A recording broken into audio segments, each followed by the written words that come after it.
বন্ধুরে আমার মদিনার কামলিওয়ালা নবী, দয়ার নবী, মায়ার নবী বলেছেন, পৃথিবীর সমস্ত মানুষের মোনাজাত যদি এক পাল্লায় রাখা হয়, দুঃখিনী মায়ের একটা মোনাজাত যদি এক পাল্লায় রাখা হয়, এ নারায়ণপুরের বাবাজিরা, আমার নবী কামলিওয়ালা বললেন, পৃথিবীর সব মানুষের মোনাজাত যদি এক পাল্লায় রাখা হয়, মায়ের একটা মোনাজাত যদি এক পাল্লায় রাখা হয়, আমার নবী বলছে, উম্মত, মায়ের একটা মোনাজাতের পাল্লাই তুমি সন্তানের জন্য ভারী হইয়া যাইব। এই জন্য কবি বলেছেন, মা বিনে বান্ধব নাই রে, মা বিনে বান্ধব নাই রে, এই যে সোনার দুনিয়ায়, ভেবে দেখো কি করছো এই মায়ের লাগিয়া, ভেবে দেখো কি করছো এই মায়ের লাগিয়া। এ বন্ধু, ওই মা বাবার জন্য আমরা কি করতেছি, আর তারা আমাদের জন্য কি করছে রে ভাই। আমরা যদি শৈশবের দিকে যাই, একটা বার ভাইবা দেখেন, আমি সন্তান যখন আমার মায়ের পেটের মধ্যে ছিলাম, আমি সন্তান যখন মায়ের পেটের মধ্যে ছিলাম, 2.5 মাস যাওয়ার সাথে সাথেই, 2.5 থেকে 3 মাসের সাথে সাথে আমার আল্লাহ মায়ের ভবে সন্তানের রুহটাকে দান করে। সুবহানাল্লাহ। মায়ের ভবে আল্লাহ সন্তানের রুহটাকে দান করে। মায়ের মুখের খাবারটাই সন্তানের খাবার হইয়া যায়, নাকি পেটের ভিতরে অন্য কোনো খাবার আছে? মার মুখ দিয়া যেই খাবারটা খায়, ওই মায়ের পেটের সন্তান মায়ের মুখের খাবারটাই তার পেটের মধ্যে যায়।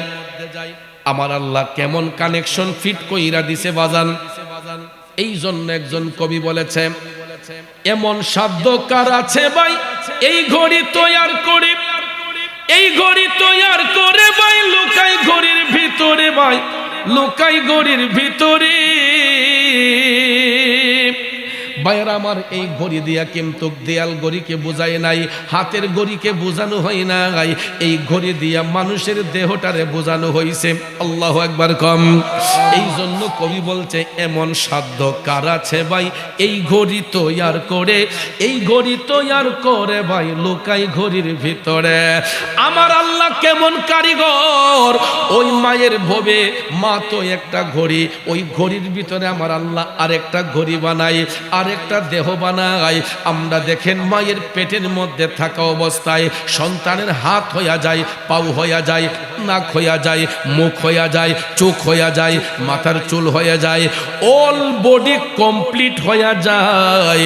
একটা সন্তানকে গর্ভে নেওয়ার কারণে মা ঠিক মতো খেতে পারে না, ঠিক মতো ঘুমাতে পারে না।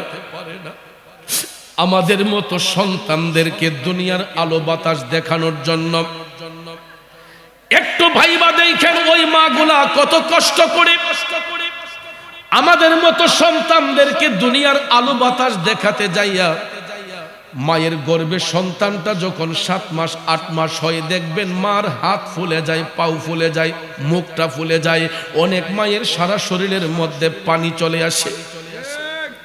শুধু তাই নয় ভাইয়ের আমার, সন্তান যখন দুনিয়াতে আসবে, সিজারের মাধ্যমে হোক, নরমাল ডেলিভারির মাধ্যমে হোক, আমার নবী কামলিওয়ালা বলছেন, পৃথিবীটা কিয়ামত হলে যেই রকম মনে হয়, পৃথিবীটা কিয়ামত হলে যেই রকম মনে হয়, সন্তান যখন মায়ের লজ্জাস্থান দিয়া দুনিয়াতে আসে, ওই দুঃখিনী মায়ের কাছে তখন ঠিক সেই রকম মনে হয়। আল্লাহু আকবার। আরে মায়েরও প্রসবের কালে বুক ভেসে যায় নয়ন জলে রে, ও মা সন্তানের লইয়া কুলে ভুলে প্রসব যন্ত্রণা, দুঃখের দরদি আমার জনম দুঃখী মা, গর্ভধারিণী মা, জনম দুঃখিনী মা, দুঃখের দরদি আমার জনম দুঃখী মা। এ বন্ধুরা আমার, বাবাজিরা, মায়ের লজ্জাস্থান দিয়ে সন্তান ভূমিষ্ঠ হইলে ওই মায়ের কাছে পৃথিবীটা কিয়ামত হলে যেই রকম মনে হয়, ঠিক সেই রকম মায়ের কাছে লাগে। কিন্তু বর্তমান যুগে ওই মারা প্রসব ব্যথা কি জিনিস এটা টের পায় না। কারণ এই সমাজের প্রায় 95% মা বোনরা এখন সিজারে আসক্ত। সিজারে আসক্ত, কথা বলেন ঠিক কিনা? 95% মা বোন এরা সিজারে বাচ্চা প্রসব করায়। এটার দ্বারা কি আপনি মনে করেন যে মার শরীরটা ভালো? ভালো নয়। কারণ ভাইয়েরা আমার আল্লাহ সন্তান প্রসবের জন্য মা বোনদেরকে সুন্দর একটা রাস্তা খুলে দিয়েছেন। যেই রাস্তা অতিক্রম করে আমরা সন্তানগুলা দুনিয়ার আলো বাতাস দেখেছি। আমার মায়ের গর্ভ থেকেও আমরা 6টা ভাই বোন ভূমিষ্ঠ হয়েছি। আমার মারও তো সিজারের কাম লাগে নাই। এরকম ভাবে যারা এখানে আমরা আসি আমাদের মাদেরকে সিজারের কাজ লাগছে।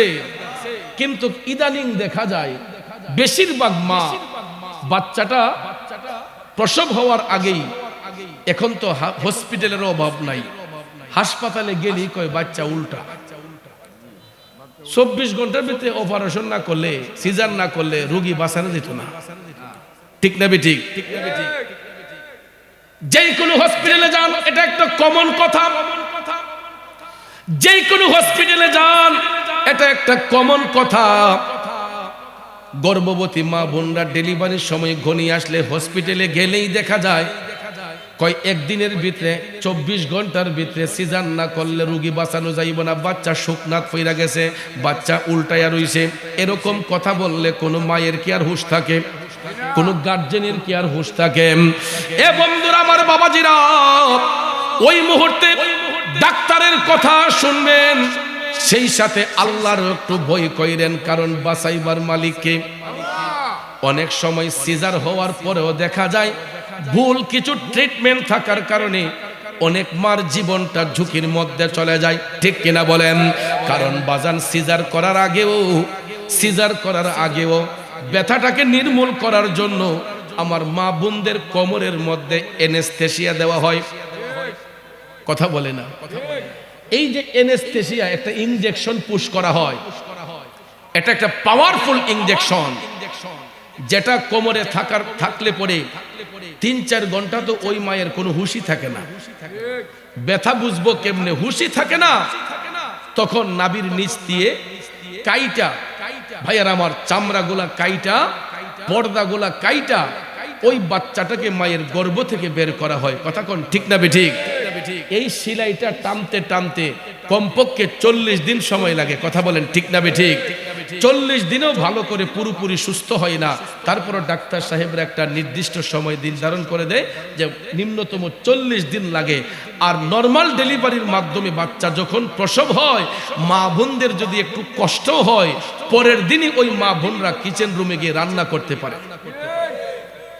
কিন্তু একটা সিজারে আক্রান্ত রোগী আপনারা লক্ষ্য করে দেখবেন, 1-1.5 মাস একটা ভাতের ডেকসি নামাইতে পারে না, একটা ভাতের ডেকসি আলগাতে পারে না, ঘরটা নুয়ে ঝাড়ু দিতে পারে না, ঘরের ফ্লোরটা নিজে নিজে মুছতে পারে না। কই মা গো, একটা সিপ মারছে, কই আমার সিজারের জায়গাটার মাঝে ব্যথা। এই আমার মা বোনরা গো, একটু ধৈর্য ধরার না করার কারণে, একটু ধৈর্য না ধরার কারণে আপনি মায়ের জীবনটা ঝুঁকির মুখে চলে গেছে। 1-2টা সন্তান সিজারে প্রসব করলেই দেখা যায় আর বাচ্চা নেওয়া সম্ভব হয় না। ঠিক কিনা বলেন? 1-2টা বাচ্চা প্রসব হলেই দেখবেন মা বোনরা তাদের দেহ অচল হয়ে যায়, কোমরের মধ্যে ব্যথা শুরু হয়ে যায়, কোমর নিয়ে নড়তে পারে না, উঠতে পারে না।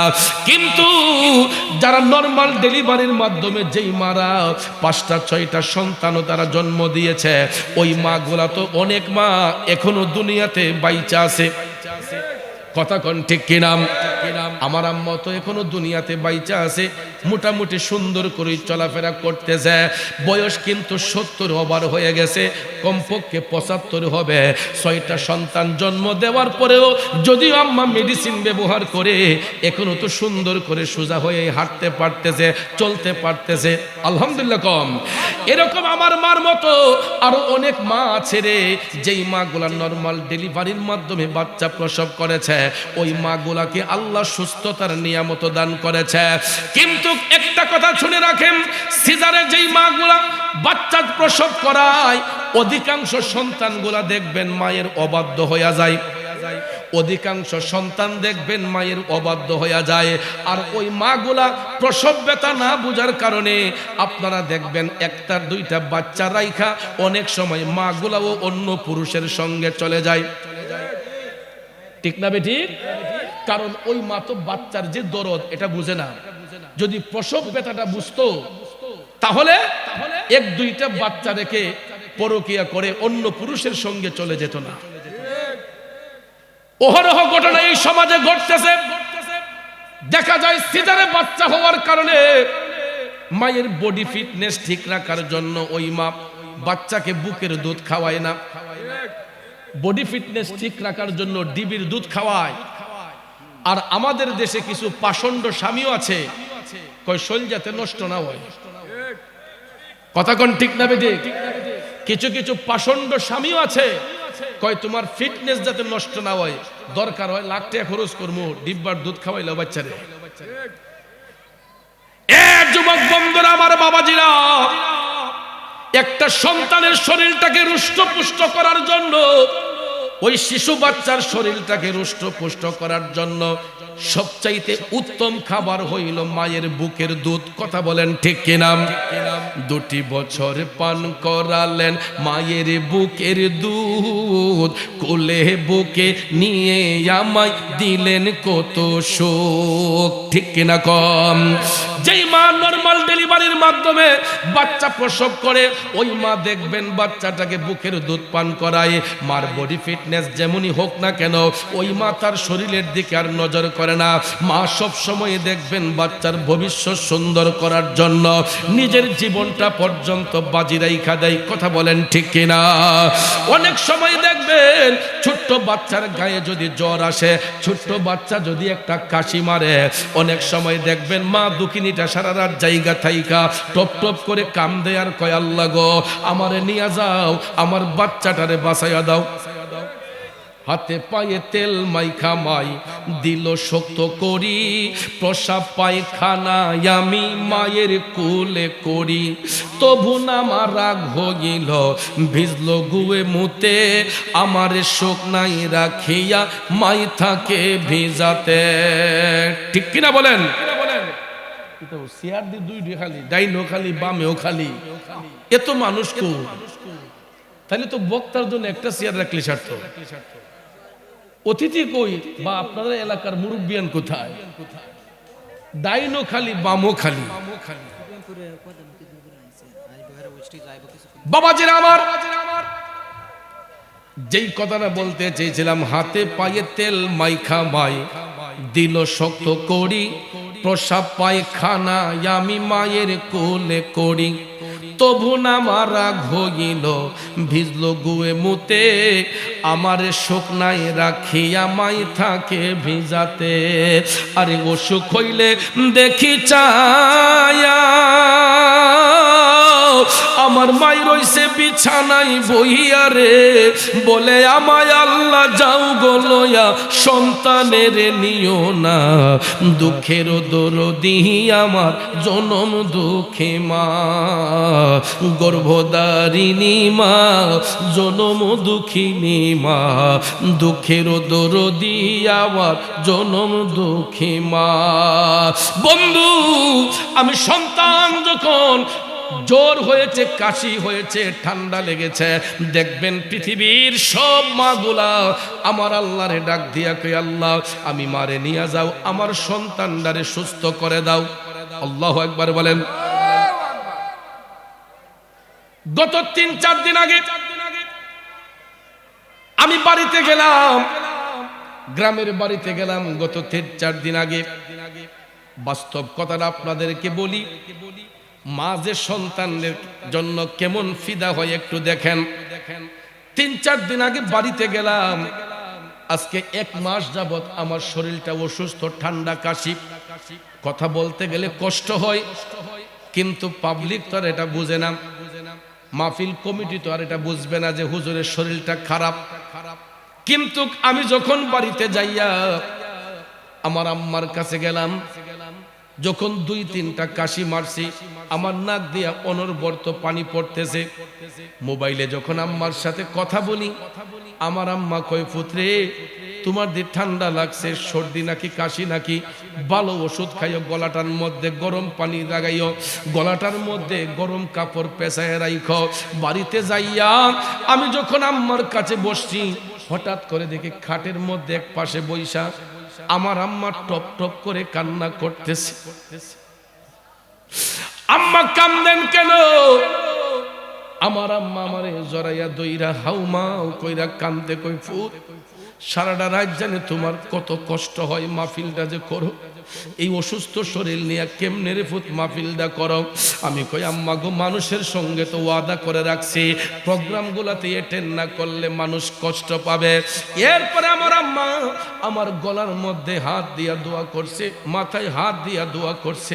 আমি একদিকে ঘর থেকে বের হই, আমি দেখি আম্মা আমার দিকে তাকাইয়া টপ টপ কইরা কান্না করে। এ যুবক, শুধু আমার আম্মা নয়, সমাজের প্রত্যেকটা সন্তানের মা, তার বাচ্চার যদি একটু শরীর খারাপ হয়, ওই মা দেখবেন নামাজের মসলায় বৈশা আমার আল্লাহর কাছে কামতে কামতে পেরেশান হইয়া যায়। ঠিক কিনা বলেন?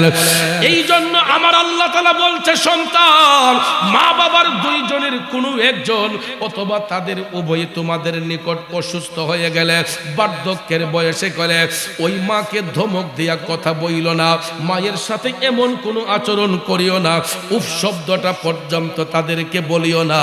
কারণ তারা যদি সামান্যতম কষ্ট পায়, আল্লাহর আরশটা কাইপা উঠে। এই জন্য যুবক, আপনারা পায়ে হাত ধরে আমি বলে যাব, যেই ঘরে মা আছে, যেই ঘরে বাবা আছে, ওই ঘরে আল্লাহর জান্নাত আছে, ওই ঘরে আল্লাহর রহমত আছে। যুবক রে, কোনোদিন ওই মা বাবার মনে তোমরা আঘাত দিও না। আর মা বাবার মনে যেই সন্তানগুলা আঘাত দেয়, এদের পরিণামটা কেমন হয়, কি পরিমাণ হয়, আমার রসুল হাদিস শরীফের মধ্যে বর্ণনা করছেন। জানার আগ্রহ আসেনি? এ বাবাজিরা আমার, আমার রসুল মেরাজ শরীফে যখন গিয়েছিলেন, আল্লাহ রাব্বুল আলামিন নবীজিকে জান্নাত এবং জাহান্নাম দেখার পারমিশন দিলেন। জিবরাইল আলাইহিস সালাম আমার নবীর গোলামিতে হঠাৎ করে আদেশ আসলো, গো হাবিব, আপনার জন্য জান্নাত এবং জাহান্নাম সুসজ্জিত করে রাখা হয়েছে, আপনি চাইলে আগে জান্নাত দেখতে পারেন, চাইলে আগে জাহান্নাম দেখতে পারেন। আমার রসুল বললেন, জিবরাইল, আমি জান্নাত দেখব, পরে আগে জাহান্নাম দেখতে চাই। রসুল বললেন, আমি জান্নাত পরে দেখব, চলো আগে জাহান্নামের কি অবস্থা একটু দেখে আসি। আমার রসুল জাহান্নামে প্রবেশ করলেন, প্রবেশ করেই দেখতেছেন দুর্গন্ধ পাওয়া যাচ্ছে। নাউজুবিল্লাহ বলেন। জাহান্নামে সুগন্ধ না দুর্গন্ধ? জাহান্নামে দুর্গন্ধ। আমার দয়াল নবীজি জাহান্নামের মধ্যে প্রবেশ করে দুর্গন্ধ পাচ্ছেন। হঠাৎ করে দয়াল নবীর ডান পাশে তাকাইয়া দেখেন কান্নার শব্দ শোনা যাচ্ছে, কারা যেন বিদ্রুপের মতো কান্না করতেছে। এ বন্ধু, হঠাৎ করে রাসূল দেখতে পাইলেন মাটির নিচ থেকে আগুনের ফুলকি গোলাম মাটি ফাইটা উপর দিকে উঠতেছে। নাউজুবিল্লাহ কি বলবেন না? আমার দয়াল নবীজি মাটি ফাইটা আগুনের ফুলকি গোলা উপর দিকে উঠতেছে। এই দৃশ্যটা দেখা দয়াল নবীর টপ টপ করে চোখের পানি ছেড়ে কান্না শুরু করলেন। জিবরাইল আলাইহিস সালাম ডাক দিয়া কয়, নবী গো, ওগো মায়ার নবী, দয়ার নবীজি, আপনি যেই কান্নার শব্দ শুনতে পাচ্ছেন, এটা জাহান্নামের তলদেশ থেকে আসতেছে। কোত্থেকে? জাহান্নামের তলদেশ থেকে আসতেছে। তো জাহান্নামের তলদেশ এটা কতটুকু গভীর, এই সম্পর্কে হাদিস শরীফে রাসূল বলেছেন যে দুজকের একটা পাশ থেকে, দুজকের উপর থেকে একটা পাথর যদি ছাড়া হয়, 70,000 বছর যাবার পরে যতটুক জায়গা যায়, এতটুক নিচে হচ্ছে জাহান্নামের তলদেশ। 70,000 মাটির নিচে 70,000 মাটির নিচে 70,000 ফুট মাটির নিচে যাইলে পরে 70,000 বৎসর পর 70,000 বৎসর যাওয়ার পর মাটির নিচে যতটুকু গভীরতা হবে এতটুক গভীরে হচ্ছে জাহান্নামের তলদেশ। নাউজুবিল্লাহ বলতেন না? ওই জায়গার মধ্যে কুলাঙ্গার সন্তান যারা মা বাবার গায়ের উপর হাত তুলে যারা মা বাবাকে টর্চারিং করে, ওই কুলাঙ্গার সন্তানগুলাকে জাহান্নামের তলদেশে পাঠানো হয়। আর সেখানে তাদেরকে জাহান্নামের আগুন দিয়ে জ্বালানো হয়। আর ওই আগুনের তাপ 70,000 বৎসর রাস্তার উপর দিয়ে মাটি ফাইটা উপর দিকে উঠে। নাউজুবিল্লাহ কন, আরো জোরে কন নাউজুবিল্লাহ। জিবরাইল আলাইহিস সালাম বলতেছে, নবী গো, যেই কান্নার শব্দগুলো আপনি শুনতেছেন এটা জাহান্নামের তলদেশ থেকে আপনার উম্মতের মধ্যে কিছু জাহেল উম্মত, এরা কুলাঙ্গার সন্তান, এরা তাদের মা বাবার উপর হাত তুলতো, এরা তাদের মা বাবার ধমক মারত, এরা তাদের মা বাবার সঙ্গে ভালো আচরণ করত না। এই জন্য নবী গো, মা বাবার দিলের মধ্যে আঘাত দেওয়ার কারণে আমার আল্লাহ ওই সন্তানগুলার উপর নারাজ হইয়া এদেরকে জাহান্নামের তলদেশে আমার আল্লাহ তাদেরকে জাহান্নামের আগুন দিয়ে জ্বালাচ্ছে। আর এরা যেই চিৎকার করে নবী গো, ওই চিৎকারটা যদি দুনিয়াবাসীরা শুনতো তাইলে পৃথিবীর পূর্ব প্রান্ত থেকে পশ্চিম প্রান্ত, উত্তর প্রান্ত থেকে দক্ষিণ প্রান্ত, গোটা পৃথিবীবাসীরা এই কান্নার শব্দে এরা অজ্ঞান হইয়া যাইতো, বেহুশ হইয়া যাইতো। জোরে কন্যা নাউজুবিল্লাহ। জাহান্নামীরা কুলাঙ্গার সন্তানগুলা যারা মা বাবারে কষ্ট দেয়, মা বাবার দিলে যারা আঘাত করে, এরা জাহান্নামের তলদেশে এদেরকে নেওয়া হয়।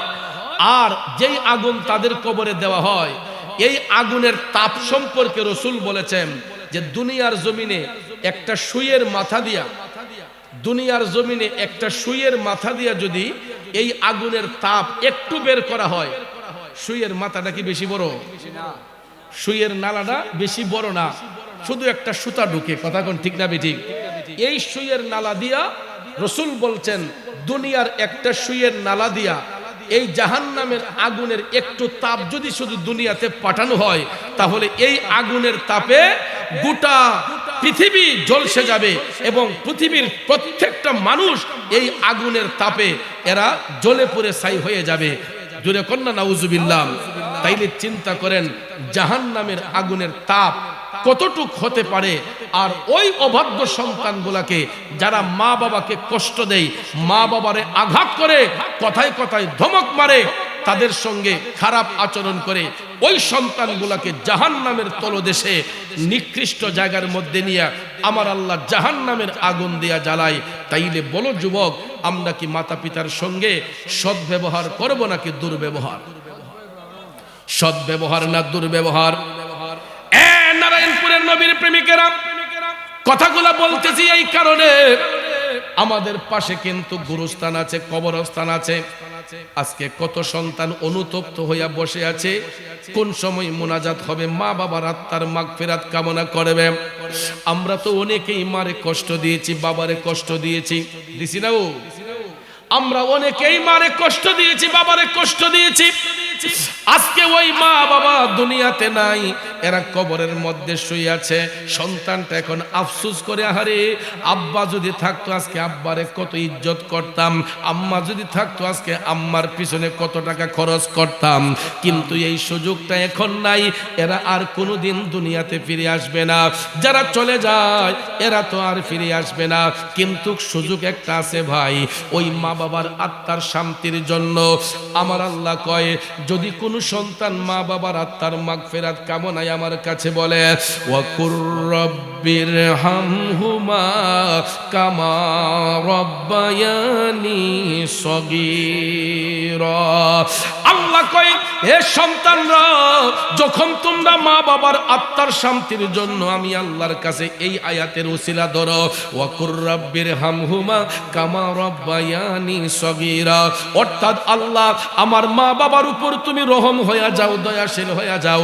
যেমনি ভাবে আমার মা বাবা ছোট্টবেলা আমি সন্তানকে লালন পালন করেছে, আদর সোহাগ করেছে, আল্লাহ গো আমি কচি শিশুর মতো আমার মা বাবারে তুমি লালন পালন করো।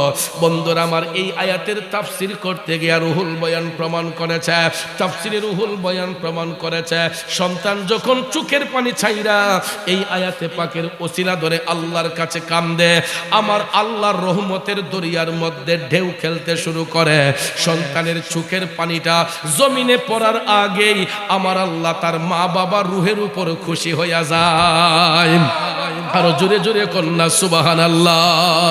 এই জন্য কবি বলেছেন, ওরে পৃথিবীতে মায়ের মতো আপন কেউ হবে না, পৃথিবীতে বাবার মতো আপন কেউ হবে না, তোমরা কোনো দিন মা বাবার মনেতে কষ্ট দিও না, তোমরা কোনো দিন মা বাবার দিলেতে আঘাত দিও না। ঠিক কিনা বলেন?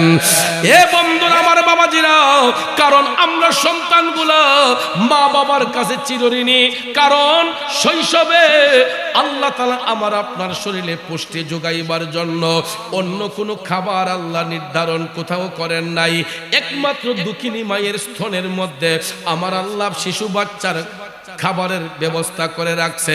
দেখেন, চিন্তা করে, দুনিয়াতে আসার আগ মুহূর্ত পর্যন্ত মায়ের স্তনের মধ্যে কোনো দুধ ছিল না, নাকি ছিল?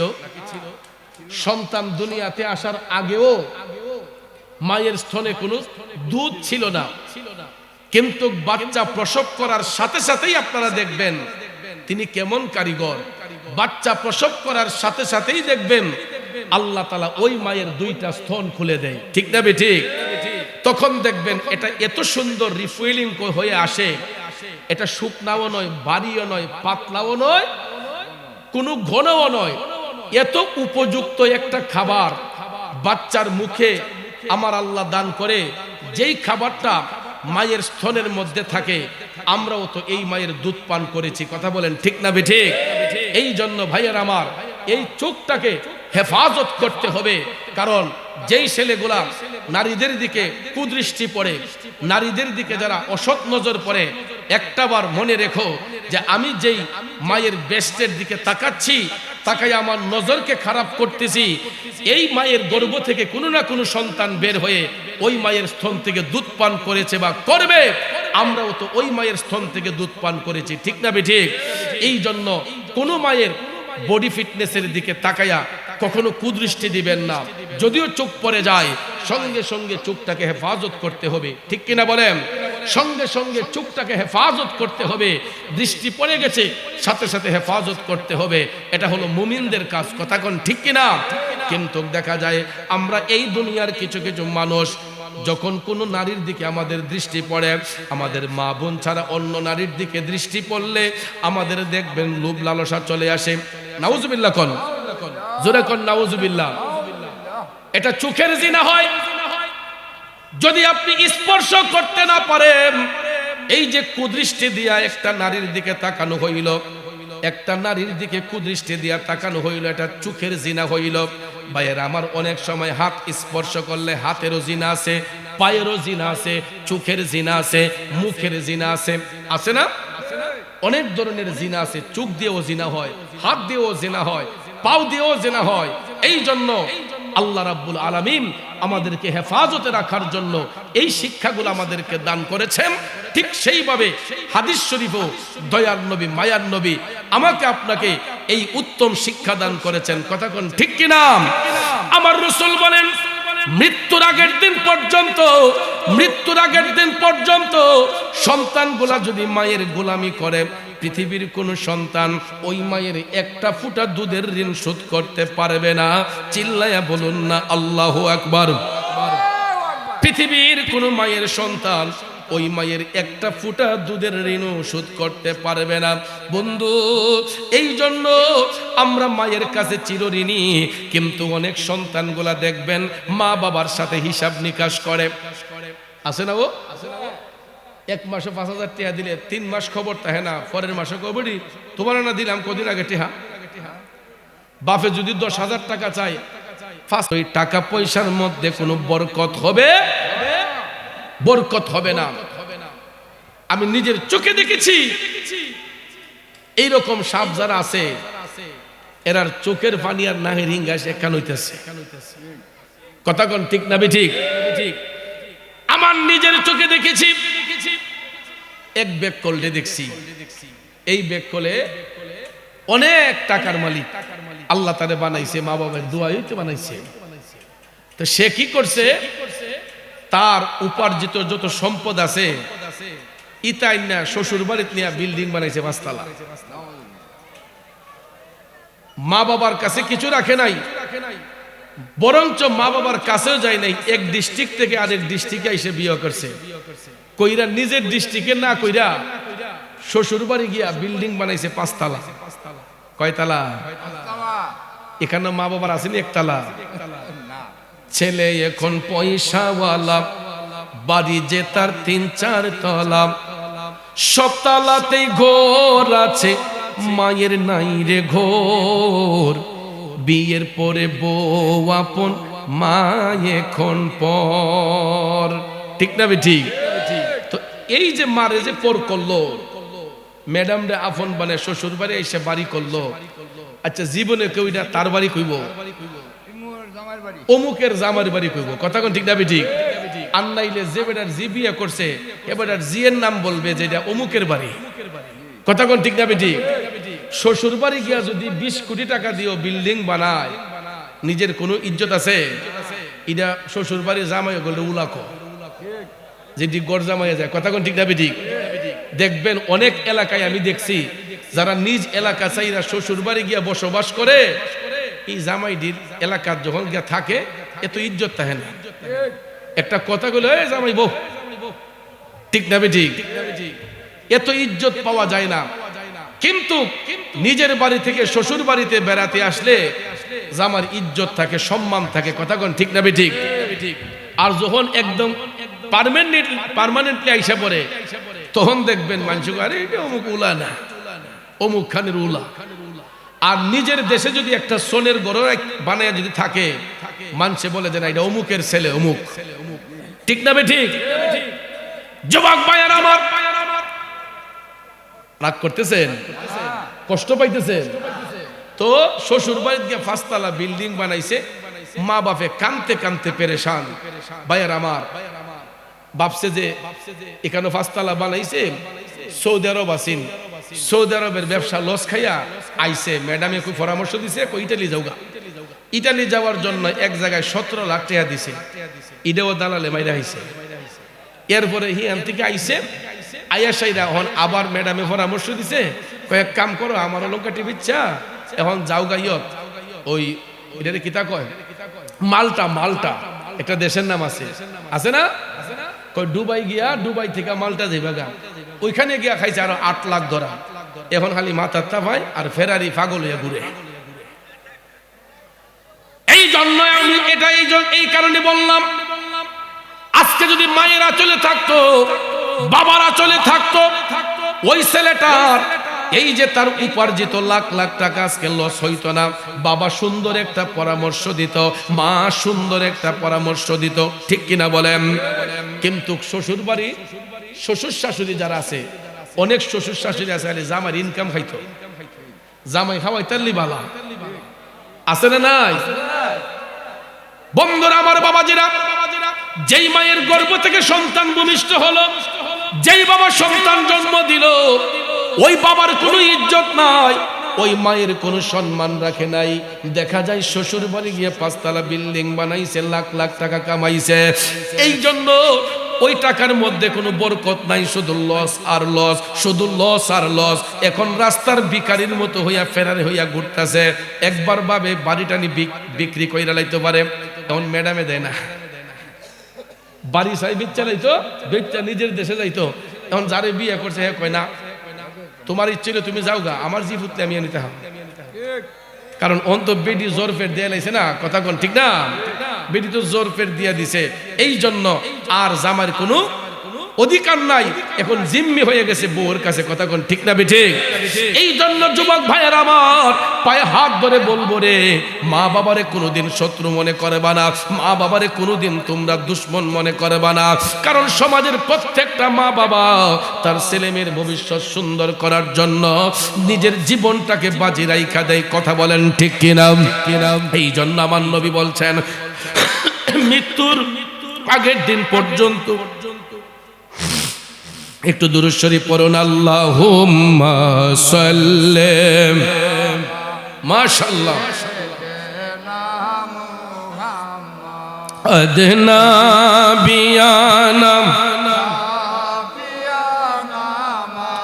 আওলানা মুহাম্মাদ, আল্লাহ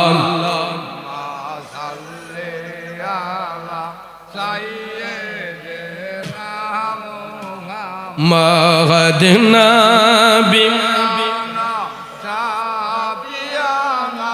মাওলানা মুহাম্মাদ। আমার যুবক বন্ধুরা, বাবাজিরা, যেটা বলতে চেয়েছিলাম, আমার রাসূল বলেছেন মৃত্যুর আগের দিন পর্যন্ত সন্তান যদি মা বাবার গোলামি করে, কোনো মায়ের সন্তান মায়ের এক ফোঁটা দুধের ঋণ শোধ করতে পারবে না।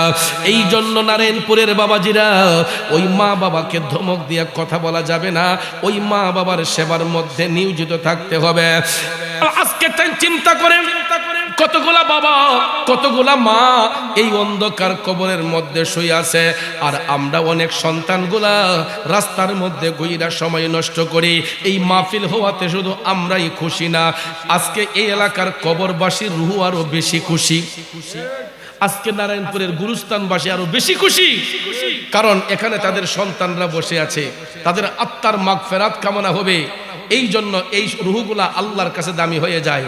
ওই রুহগুলা আল্লাহর কাছে দামি হয়ে যায় তখন যখন দুনিয়াতে রেখে যাওয়া সন্তানগুলা নেক আমলের মধ্যে মাশগুল থাকে, নেক আমলের মধ্যে দাবিত থাকে, ওই রুহগুলা তখন আল্লাহর কাছে দামি হয়ে যায়।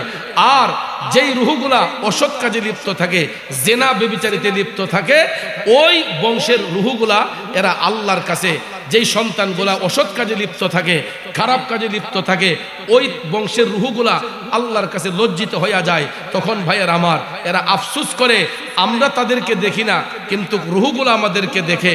তখন ওই রুহগুলা আফসোস করে, আহারে আমি কেমন সন্তান রাইখা গেলাম, আমার ছেলেটা একদিন আমাদের জন্য মাগফিরাত কামনা করে না, আমাদের আত্মার শান্তি কামনা করে না। এই জন্য রুহগুলা আল্লাহর কাছে লজ্জিত হয়ে যায়। এই জন্য আমার আল্লাহ তাআলা কোরআন শরীফের মধ্যে বারবার তাকিদ করেছেন, তোমরা মাতা পিতার খেদমতে মাশগুল হয়ে যাও। এ বন্ধু, মাতা পিতার খেদমত করলে আল্লাহ তাআলা খুশি হয়, মা বাবার গোলামি করলে আমার নবী খুশি হয়। এই জন্য ভাইয়ের আমার, বন্ধুরা আমার, আমি প্রায় সময় দেখবেন একটা আলোচনা অনেক ভাইরাল হয়েছে, ওয়াইসাল কারণীর একটা আলোচনা করেছিলাম। ওয়াইস করুনি আমার নবীর প্রেমে দেওয়ানা হওয়ার পরেও তিনি আল্লাহর কাছে এত দামি হয়েছেন, আমার নবীর জুব্বা পাইছেন শুধুমাত্র মায়ের সেবা করার কারণে। অসুস্থ মায়ের সেবা করার মতো লোক ছিল না। আমার রাসূল বলেছেন, ওয়াইসাল কারণী, তুমি তোমার মার সেবা করো, আমি নবী আইসা তোমারে দেখা দিব। কিন্তু আমরা সেবা কর্মদূরের কথা, মার তো অনেকে শত্রুই মনে করে। যুবক পোলা পান্ডিরে প্রায় মাহফিলে বলি, মা বাবা বেশি কিছু চায় না। বাজার থেকে আসছেন, 50 টাকার পান সুপারি নিয়ে আসেন। বাজার থেকে আসছেন, 50 টাকার নাফাবরি নিয়ে আসেন। দেখবেন আপনার মা বাবার মনের খুশিটা কেমন। সারা গাও ফাটাইলে বকবো, আমার ছেলের মতো এমন কোনো ছেলে হই নাই। ঠিক না বেটি? যদি কেউ জিজ্ঞেস করে কেন, দেখবেন মা কইব আগো ফান শেষ হওয়ার আগে লই বলে, বাপে কইব আরে আমার ফুতে খালি একটা কাশি দিছিলাম, পুরা ফার্মেসি নাজির করে লিখছি। আনছে মুঠে 50 টাকার ওষুধ, 50 টাকার পান সুপারি, কিন্তু মার আত্মা এত খুশি, বাবার মন এত খুশি, মা বাবা কয় আমার ছেলের মতো এমন কোনো ছেলে হই নাই। কথা কোন ঠিক কিনা? যুবক ভাই শুনেন, এগুলো দিয়েন না, এগুলা না দিয়া শুধু মা বাবার কথা মোতাবেক চলবেন, মা বাবার মন খুশি রেখে চইলেন। মুখ দিয়া মজা কইরা আব্বা কইয়া ডাক দিয়েন, মায়া কইরা আম্মা কইয়া ডাক দিবেন, তাতেও দেখবেন মা বাপ খুশি। শুধু দিলেই খুশি না, না দিলেও খুশি, যদি ছেলে মেয়ে গুলা মানুষের মতো মানুষ হইয়া চলে। কথা কোন ঠিক কিনা? কিন্তু বড় কষ্ট লাগে, দুঃখ লাগে ওই জায়গাটাতে যেই মা নিজে না খাইয়া সন্তানকে খাওয়াইলো, যেই বাবা নিজের মুখে মুরগের রানটা না দিয়া সন্তানের পাতে দিল। অনেক সময় দেখা যায় উপযুক্ত ছেলে মেয়েগুলা বয়সের দোষে খারাপ সঙ্গ লাভ করার কারণে দেখা যায় একজন আরেকজনকে নিয়ে পালাইয়া চলে যায়। আসলে এরকম অনেক মেয়ে দেখবেন মার ঔরসে বড় হয়েছে, বাবার আদরে বড় হয়েছে, ওই মা বাবার দিলের মধ্যে আঘাত করে আরেকটা ছেলের সঙ্গে পলাইয়া যায়। তখন একটা বড় ধরনের ধাক্কা লাগে মা বাবার দিলের মধ্যে, এবং অনেক মা বাবা হার্ট স্ট্রোক করে মারা যায়। ওই মা বাবার মুখটা একদম নিচু হয়ে যায়। এই জন্য যুবক যুবতীদেরকে আমি বলবো, মাহফিলে তো অনেকেই আসছেন, যুবক যুবতীরা আসছেন, আমি বলবো যদি প্রয়োজন হয় আপনি প্রপোজ পাঠান, প্রস্তাব দেন, আমি এই জায়গায় বিবাহ করতে চাই, আমি এই জায়গায় বিবাহ করব, তারপরও কেলেঙ্কারি করবেন না। এগুলার দ্বারা পরিবার নিচু হয়ে যায়, বংশের মুখ নিচু হয়ে যায় যারা এই সমস্ত খারাপ বিহেভ করে। কথা কোন ঠিক না ঠিক? যদিও পলাইয়া গিয়া বিয়ে করেছেন, শরীয়ত বৈধ করেছে, কিন্তু আমার আপনার বংশের মধ্যে একটা কালি পড়ে যায়। কথা বলেন ঠিক না ঠিক? ওই মা বাবা কোনোদিন মাথা উঁচু করে আর দাঁড়াতে পারে না। ওই বাবাটা এলাকার একজন বিশিষ্ট পার্সন ছিলেন, কিন্তু তার ছেলের আচরণের কারণে, কিছু কিছু মেয়ের আচরণের কারণে দেখা যায় বাবার সর্দারি শেষ, সমাজে গিয়া মুখ খুলে একটা কথা বলতে পারে না। তাইলে এরকম সন্তান যেন কোন সমাজে আল্লাহ তাআলা না দেয়, কোন সমাজে যেন এরকম কোলাঙ্গার সন্তান না দেয়। বলুন আমরা নেককার হতে চাই কি চাই না? জোরে বলেন চাই কি চাই না? এই জন্য আমার আল্লাহ তাআলা বলেছেন ওয়াখফিদ লাহুমা জানাহাদ যুল্লি মিনার রাহমা, উভয় হাত বের করে দিও, মা বাবার সেবার মধ্যে দাবিত হয়ে যাও, তাদের সঙ্গে চোখ রাঙ্গাইয়া কথা বলিও না, তাদের দিলের মধ্যে আঘাত দিও না, কষ্ট দিও না। বন্ধুরে, হাদিস শরীফে আমার নবী কামলিওয়ালাও মায়ের ইজ্জত বলতে গিয়া দেখেন, এটা নবম শ্রেণীতে পড়েছিলাম একটা হাদিস শরীফ। আল্লাহর নবীর উপর ঈমান এনেছেন একজন সাহাবী, আমার নবীর উপর ঈমান আইনা একজন সাহাবী আমার নবীজির কাছে গেলেন, দয়াল নবীর কদমে গিয়া সালাম দিল, আসসালাতু আসসালামু আলাইকা ইয়া রাসূলুল্লাহ। নবী গো, ও গো মায়ার নবী, দয়ার নবী যে, আমার মা তো বেদিন, আমার মা মুশরিক, ইয়া রাসূলুল্লাহ আমি তো আপনার উপর ঈমান এনেছি। সুবহানাল্লাহ। কোন ছেলে নবীর উপর ঈমান আনছে, মা আনে নাই। মা কি? বেদিন, মা মুশরিক। ওই ছেলে নবীর উপর ঈমান এনেছে, সে কালেমা পড়েছে, তার মা কালেমা পড়ে নাই। এমত অবস্থায় ওই সাহাবী আমার নবীকে বললেন, ইয়া রাসূলুল্লাহ আমার আম্মা তো আমার কাছে আসে, এখন কি আমি তো সত্য দিনে এসেছি, নবী গো আমার মা যদি আমার কাছে আসে আমি কি ওনার সাথে সৎ ব্যবহার করব নাকি দুর্ব্যবহার করব? আমার নবী ডাক দিয়ে বললেন, উম্মত অবশ্যই তুমি তোমার মার সাথে ভালো আচরণ করো, সৎ ব্যবহার করবা। আমার নবী কামলিওয়ালা বলেন, উম্মত অবশ্যই অবশ্যই তুমি তোমার মার সাথে ভালো আচরণ করবা, কেননা উনি তোমার গর্ভধারণী, তুমি 10 মাস 10 দিন ওই মায়ের পেটে ছিলাম, তুমি তোমার মারে কষ্ট দিয়েছ, দুনিয়াতে আসার সময় তোমার মার কলিজার মধ্যে আঘাত দিয়েছ, দুনিয়ার আলো বাতাস দেখতে যাইয়া তুমি তোমার মারে আঘাত করেছ। শুধু তাই নয় সন্তান রে, তুমি দুনিয়াতে আসার পরে তোমার মায়ের স্তন থেকে দুধ পান করেছ, এই জন্য তুমি কিয়ামত পর্যন্ত তোমার মায়ের কাছে ঋণী। পৃথিবীর সব লেনাদেনা পরিশোধ করা যায়, পাওনা দাওনা পরিশোধ করা যায়, কিন্তু মায়ের দুধের ঋণ পৃথিবীর কোনো সন্তান শোধ করতে পারবে না। এই জন্য কবি লিখছেন, মায়ের একদার দুধের দাম কাটিয়া গায়ের চাম, একদার দুধের দাম, মায়ের একদার দুধের দাম কাটিয়া গায়ের চাম, পাপোশ বানাইয়া ঋণের সুদ হবে না, এমন দরদি ভবে কেউ হবে না আমার মা গো। ঠিক কিনা বলেন? এই জন্য আমার আব্বাজিরা, ও যুবক বন্ধুরা রে, পৃথিবীর সন্তানগুলা মায়ের দুধের ঋণ শোধ করতে পারবে না। এই জন্য দেখেন মাটা বেদিন হওয়ার পর ওই সাহাবী নবীর উপর ঈমান আনছে। আমার নবী বলছে, উম্মত অবশ্যই তিনি তোমার গর্ভধারিণী, তুমি তোমার মার সাথে সৎ ব্যবহার করবা। কিন্তু আমাদের সমাজের মধ্যে কিছু কিছু মা দেখবেন বেয়ামলি আছে না, নামাজ রোজা করে না, তাই বলে কি ওই মায়ের সাথে ভালো ব্যবহার করব না? মা যেরকম ভাবেই করুক, আমাদের উচিত তাদের সঙ্গে সৎ ব্যবহার করা। অনেক সময় সন্তানের সৎকর্মের কারণে মা বাপ হেদায়েত হয়ে যায়। দেখবেন একজন বাবা জীবনে নামাজ পড়ে নাই, জীবনে মসজিদের দ্বার কাছে গেছে না, মা জীবনে নামাজ পড়ছে না, কিন্তু তার একটা ছেলে হঠাৎ করে আলেম হয়ে গেছে, হঠাৎ করে হাফেজ হয়ে গেছে। তখন দেখবেন লজ্জাবোধ কই রইল, সন্তানের মুখের দিকে তাকাইয়া কয়, না রে, আমার ছেলে আলেম হয়ে গেছে, আমি হন বেনামাজ হইলে ছাড়তো না, আমাকে নামাজ পড়তে হবে। বাধ্য হইয়া দেখবেন ওই বাবা বেয়ামলি ছিল, সন্তান আলেম হওয়ার কারণে বাবা নামাজি হয়ে গেছে। মা বেয়ামলি ছিল, সন্তান ভালো কাজ করার কারণে, আলেম হওয়ার কারণে দেখবেন মাও নামাজি হয়ে যায়। কথা বলেন ঠিক কিনা? এই জন্য যুবক ভাইয়েরা আমার, সন্তানগুলোকে মানুষ করতে হইলে তাদেরকে দ্বীনি শিক্ষা দিতে হবে।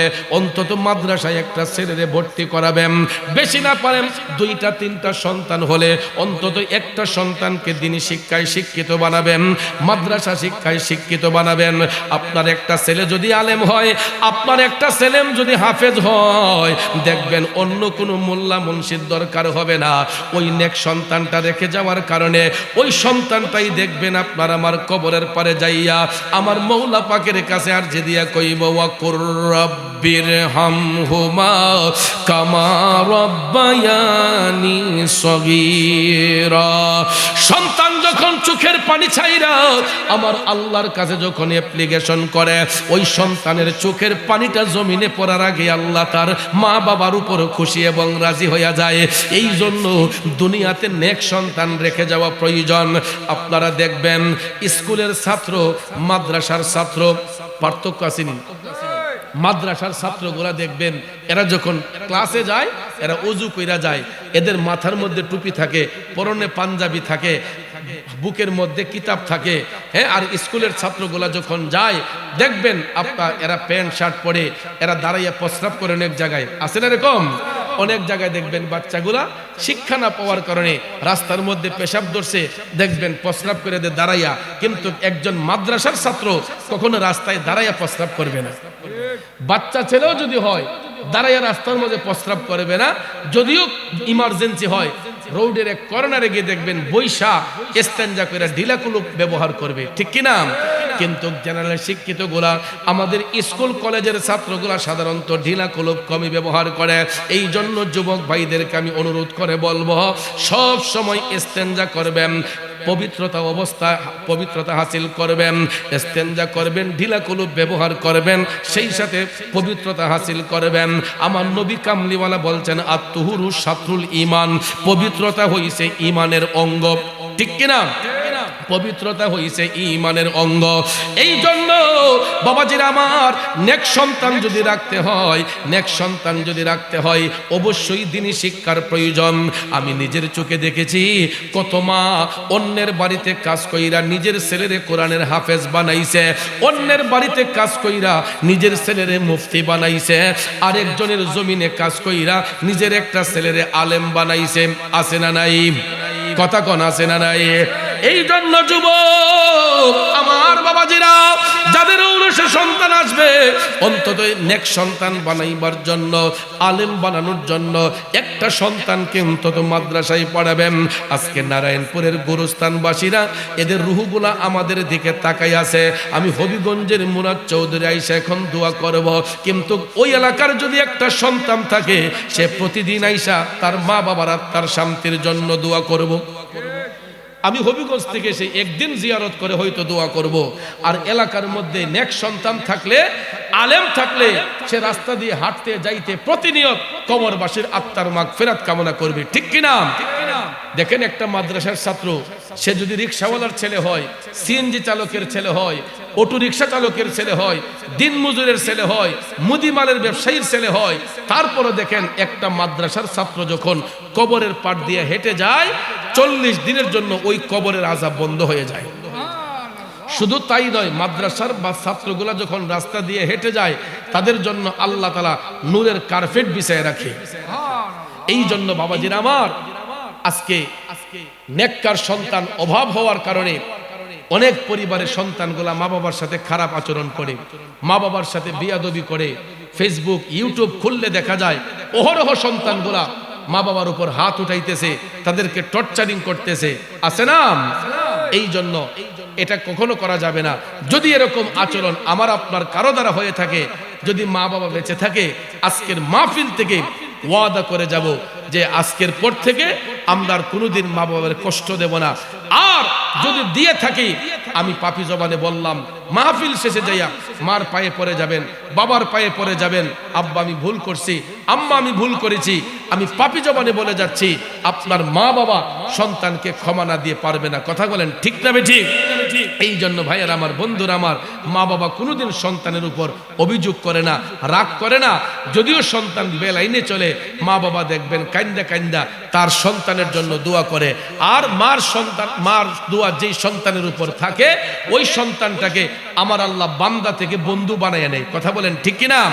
ওই সন্তানটারে বান্দা থেকে আমার আল্লাহ বন্ধু রূপে গ্রহণ করে নেয়। তাইলে বলুন, আমরা মাতা পিতার খেদমত চাই কি চাই না? আমি প্রায় মাহফিলে বলি, 4টা জিনিস ফলো রাখবেন: স্রষ্টার ইবাদত, নবীর মহব্বত, মাতা পিতার খেদমত, পীর মুর্শিদের সহবত। এই 4টা খাসিয়ত যার মধ্যে থাকবে, ওই ব্যক্তি আল্লাহর ওলি হবে। গেঞ্জি পরছেন অসুবিধা নাই, শার্ট পরছেন অসুবিধা নাই, আপনি লুঙ্গি পরছেন অসুবিধা নাই, ট্রাউজার পরছেন অসুবিধা নাই। যদি এই 4টা অভ্যাস থাকে, স্রষ্টার ইবাদত, নবীজির মহব্বত, মাতা পিতার খেদমত, পীর ও মুর্শিদের সহবত, এই 4টা দিক বিবেচনা করে যদি কোনো মানুষ চলতে পারে, ওই ব্যক্তি কোনোদিন পথভ্রষ্ট হবে না। ইবাদত করব কার? অন্তরে মহব্বত রাখবো নবীজির, খেদমত করব মা বাবার, সহবতে যাব ওলি আল্লাহর। কিন্তু বর্তমান সমাজে দেখা যায় মা বাপের খেদমত নাই, ফিসাব লইয়া ঘুরে, ফিরের পাউ টিপে, মা বাবার পায়ে একটু তেল দেয় না, কিন্তু ঠিকই দেখা যায় পিসাব নিয়ে দৌড়াদৌড়ি করে। আসেন এমন? আমি স্পষ্ট করে বলতে পারবেন, হুজুর আপনি তো পীরানি করেন। আমি আমার মুরিদদেরকে বলছি, যদি মা বাবারে কষ্ট দিয়া আমার যদি কেউ 1 টাকা হাদিয়া দেয়, এটা আমার জন্য হারাম হয়ে যাবে। মা বাবের মনে কষ্ট দিয়া ফিসাবের বাড়ি লাউ লইয়া দেবেন, কদু লইয়া দেবেন, এইগুলা খাওয়া জায়েজ হবে না। কথা কোন ঠিক না বেঠিক? এই জন্য এরকম যদি 1 লক্ষ মুরিদ আমার ছুটে যায়, আমি বলছি নো টেনশন, কোনো চিন্তা নাই, এরপরও বিয়াদব প্রশ্রয় দেওয়া দরকার নেই। কারণ যেই সন্তানের উপর মা বাবা খুশি থাকে, ওই সন্তানের উপর আল্লাহ খুশি, নবী খুশি, পীর মুর্শিদ খুশি। ঠিক না বেঠিক? আর যেই সন্তানের উপর মা বাবা খুশি না, এই সন্তানের উপর আল্লাহও খুশি না, নবীও খুশি না, পীর মুর্শিদও খুশি না, হক্কানি পীর মুর্শিদও খুশি না। ঠিক না বেঠিক? এই জন্য আমি বলেছি যে আমার যদি 1 লাখ মুরিদ ছুটেও যায়, সে যদি বিয়াদব হয়, মা বাবার অবাধ্যকারী হয়, ইতা মুরিদের প্রয়োজন নাই। নেককার সন্তান একটাই যথেষ্ট, মুরিদের মতো মুরিদ একজন হলেই যথেষ্ট। কথা বলেন ঠিক কিনা? এই জন্য আমরা মাতা পিতার খেদমত করব, ওলি আল্লাহর সহবতে যাব, আর নবীজির মহব্বত অন্তরে রেখে মন ভরে আল্লাহর ইবাদত করব। আজকে আপনারা অনেকেই এশারের নামাজ হয়তো পড়েন নাই, মাগরিব পড়েন নাই, আসর পড়েন নাই, জোহর পড়েন নাই, কিন্তু এই অজুহাত দিয়ে চলবে না। নামাজ পড়তে হবে নামাজের মতো। ঠিক না বেঠিক? 5 ওয়াক্ত নামাজ পড়তে হবে।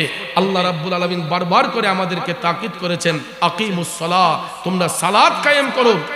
কিন্তু এই আদেশ জারি হওয়ার পরেও আমরা সালাতের দ্বার কাছেও নাই, নামাজের দ্বার কাছেও নাই। ভাইয়েরা আমার, বন্ধুরা আমার, এরকম হেলায় হেলায় চললে জিন্দেগি কাটবে না। কারণ যেই কোনো সময় মৃত্যু হয়ে যেতে পারে। আমরা মানসিকভাবে আপসেট। উনি যেই কোনো ঘরানার আলেম হতে পারেন, যেই কোনো ঘরানার আলেম হতে পারেন, কিন্তু স্টেজে বসে উনি কোরআনে পাকের আয়াত তেলাওয়াত করেছেন। ঠিক না বেঠিক? কোরআনে পাকের আয়াত তেলাওয়াত করে উনি এটার তাফসির যখন করতেছেন, হঠাৎ করে মৃত্যুর ফেরেশতা মালাকুল মউত আজরাইল স্টেজের মধ্যে আইসা হাজির হয়ে গেছে। এই জন্য কবি কয়, আজরাইল আসিয়া প্রাণ করিব হরণ, হায় গো আজরাইল আসিয়া প্রাণ করিব হরণ। ওরে নিজ গুণে সাহেব আল্লাহ করবা নিবারণ, আমার উপায় কি তখন আমার আল্লাহ নিরঞ্জন, না জানে কে হালে আমার হইব মরণ। এই যে স্টেজে বসলাম এখানেও তো মরণ হতে পারে, ঠিক না ঠিক? সেই আল্লাহর বান্দা একজন আলেম যে কোনো ঘরানার হতে পারে, কিন্তু উনি কোরআনের আয়াত তেলাওয়াত কইরা যখন ব্যাখ্যা করতেছেন দেখা যায় হঠাৎ করে স্টপ হয়ে গেলেন। কয়েক সেকেন্ডের মধ্যেই, মিনিট পার হয় নাই, আমি দেখলাম আজকে ভিডিওটা, হঠাৎ করে উনি বলতেছে যে কারেন্ট যে মিলাদ পড়ার সময় তিনি দেখতেছেন যে কারেন্ট বলে, আমি দেখলাম ঠাস করে উনি পড়ে গেছে, স্টেজের মধ্যেই পড়ে গেছে। তাইলে দেখেন মৃত্যুটা কি জিনিস। আসছেন সুস্থ শরীর নিয়ে ওয়াজ করার জন্য, কিন্তু বাড়িতে যাইবে লাশ হইয়া। তো এইরকম ভাবে আমরা আসছি ওয়াজ শোনার জন্য, বাড়িতে তো লাশ হয়েও যাইতে পারি, ঠিক না ঠিক? এই জন্য যারা বাহিরে আছেন ভিতরে আসেন, লম্বা আলোচনা হবে না। আমরা এখন কিয়ামে মুস্তফার মাধ্যমে আমরা একটু জিকির করব। জিকির করা অবস্থায় আমাদের আজকের যিনি প্রধান অতিথি সৈয়দ ফৈজি মোহাম্মদী আহমদুল্লাহ মাদ্দাজিল্লাহুল আলী পিসাবুজুর তশরিফ আনবেন, উনি আপনাদেরকে নিয়ে মোনাজাত করবেন, তারপরে মাহফিল তাবারুক বন্টন হবে। তো আমি আপনাদের সবাইকে বিনয় করে বলবো, আমাকে বলা হয়েছে 12টার ভিতরে ক্লোজ করে দেওয়ার জন্য। তো ভাইয়ার আমার, বন্ধুরা আমার, যেহেতু 12:15 হয়ে গেছে, আমরা মিলাদ ও কিয়ামের মাধ্যমে আমরা একটু জিকির করব। কারণ অনেকের আবদার, মা বোনদের আবদার যে হুজুর অন্তত যেন আমাদেরকে 5-7 মিনিট একটু জিকির করে আমাদেরকে নিয়ে। তো জিকির করা ভালো না খারাপ? জিকির করতে হবে আদবের সহিত। জিকির আফদালুল ইবাদত, ইবাদতের মধ্যে একটা উত্তম ইবাদত হচ্ছে আল্লাহর জিকির। কথা কোন ঠিক কিনা? দুরূদ শরীফ যেমন ইবাদত, জিকির উত্তম ইবাদত। কথা কোন ঠিক না ঠিক? এই জন্য ভাইয়ের আমার, বন্ধুরা আমার, আল্লাহ রাব্বুল আলামিন যেন আমাদের সবাই কালবকে যেন জিকিরের মাধ্যমে যেন আমাদের কালব যেন নূরান্বিত করে দেয়। সবাই বলেন আমিন। আর বিশেষ করে এই নারায়ণপুর দক্ষিণপাড়া যুব সমাজরা প্রতি বছর এই মাহফিলটা আঞ্জাম দেন। আমি গত বছর এসেছিলাম, এই বছরও তারা আমাকে দাওয়াত করেছেন।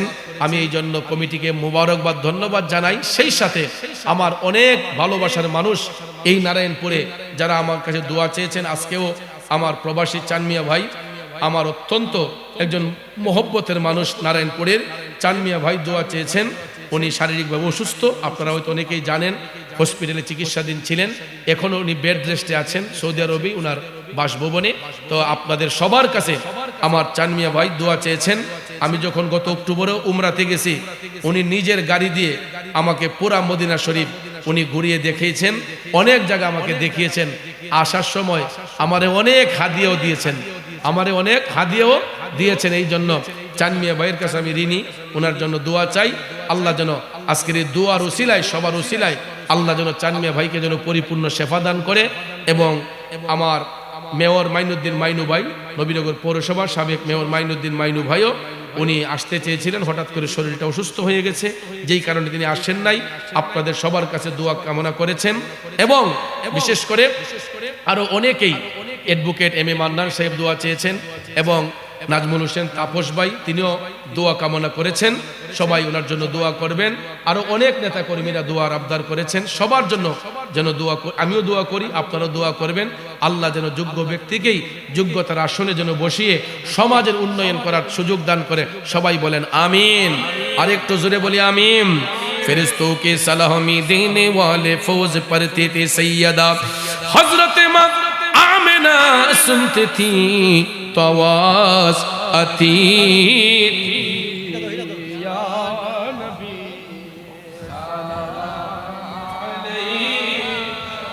आया रसूल सलाम आया हबीब सलाम सलावतुल्लाह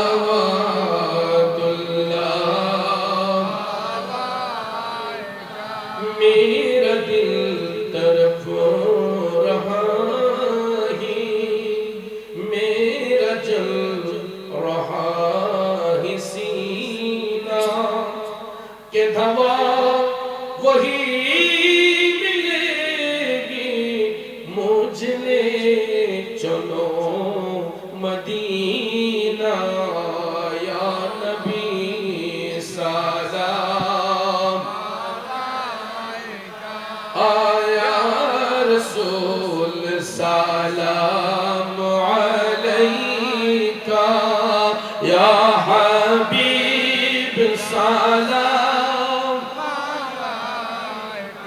আসসালাওয়াতুল্লাহ